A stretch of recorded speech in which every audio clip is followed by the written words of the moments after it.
우리 처장님이 힘드시니까 처장님에게 이번에는 질문을 좀 하겠습니다.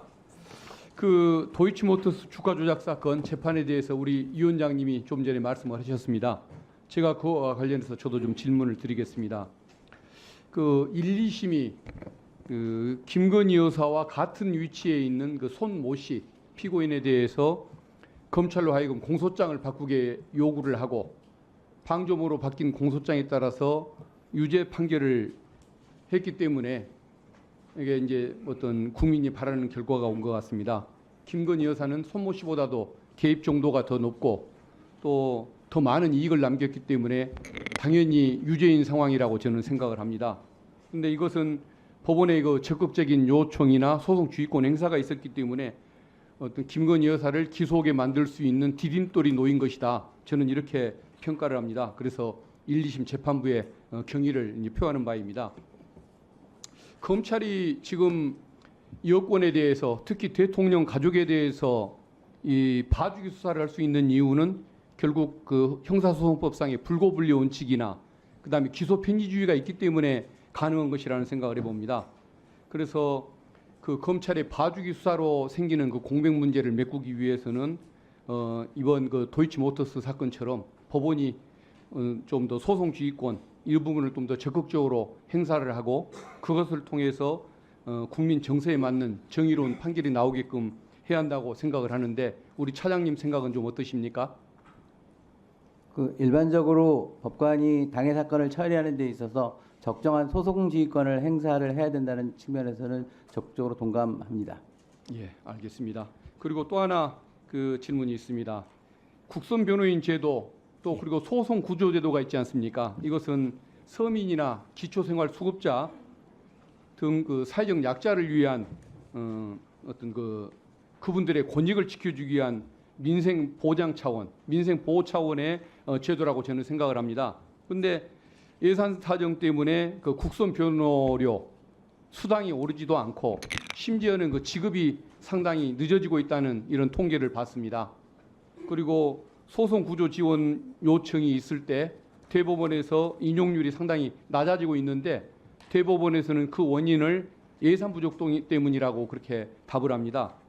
그렇다고 한다면은 서민들 권익을 지키는 차원에서 관련 예산을 확보하기 위해서 좀 노력을 해야 할 것 같은데 입장이 좀 어떠십니까? 예, 의원님이 말씀하신 것처럼 국선 변호의 확대와 소송 구조의 확대는 대법원에서 적극적으로 추진하는 정책 방향이고요. 국선 변호료가 사실 충분히 확보되지 못하고 있는 상황에서 국선 변호 신청이 계속 늘고 있는 상황이기 때문에 국선 변호로 예산이 증액되지 않는다면 그 운영이 어려워질 수 있습니다. 다만 내년도 예산 편성에 있어서는 국선 변호 예산이 조금 더 증액이 되고 있고요.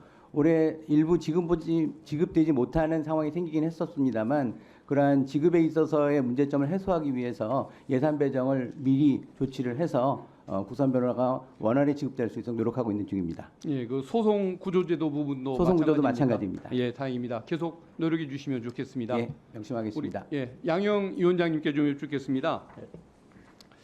그 지방에서 작년에 강간 살인 미수 사건이 있었습니다. 굉장히 잔인하고 강간을 말리려던 남자친구가 뇌 손상까지 입어서 11살 지능을 갖게 될 정도로 딱한 그런 국민을 분노케 하는 그런 사건이 있었습니다. 그런데 대구지법에서는 징역 50년을 선고했습니다마는 2심 고법에서는 뭐 1억 원을 공탁했다는 사정 변화는 있지만 27년을 선고했습니다.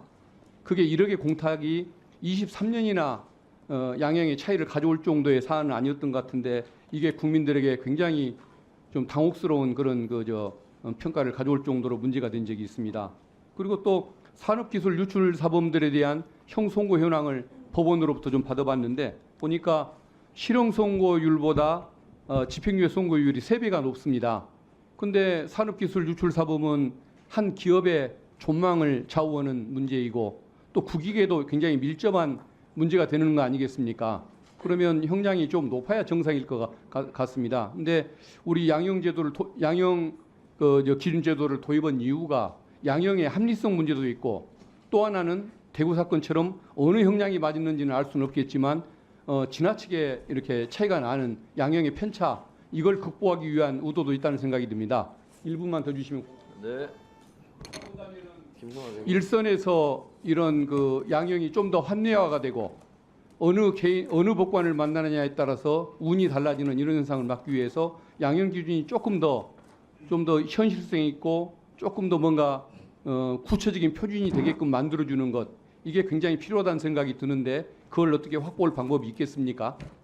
네, 저희가 그 원래 양형 기준이 제도가 어느 나라든지 시행되기 때문에 가장 큰 이유가 양형 편차를 줄이려고 하는 것이고, 저희도 그것을 위해서 많이 노력하고 있습니다. 다만 아까 말씀하신 건 강간 살인 미수 사건 같은 경우에는 1심과 2심의 차이인 것 같고, 그건 구체적인 사안이어서 제가 말씀드릴 수는 없지만 그 양형이 어떤 것이 맞는지는 승급 제도를 통해서 아마 다시 판단 받을 수 있을 것 같고요.